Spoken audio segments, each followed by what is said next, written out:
అలాగే నా మీద సామాజిక మాధ్యమాల్లో కానీ వైసీపీకి అనుకూలందరూ రెచ్చిపోయి పిచ్చి పిచ్చి వాగుళ్ళు వాగితే మర్చిపోయే వ్యక్తిని కాదు, అది కూడా గుర్తుపెట్టుకోండి. సజ్జల రామకృష్ణారెడ్డి గారు ఒకటే చెప్తున్నా, మా అన్న చిరంజీవి గారి జోలికి రాకు నువ్వు. అజాత శత్రువు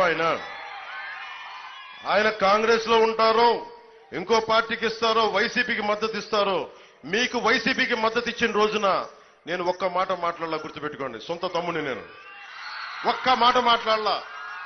3 రాజధానులు పాపం మంచిదే అని ఆయన మీరు ఒప్పిస్తే ఆయన పాపం దానికి అనుకూలంగా మాట్లాడారు. ఆ రోజు నేను ఒక్క మాట మాట్లాడాల. రక్తం పంచుకు పుట్టిన తమ్ముడు నేను,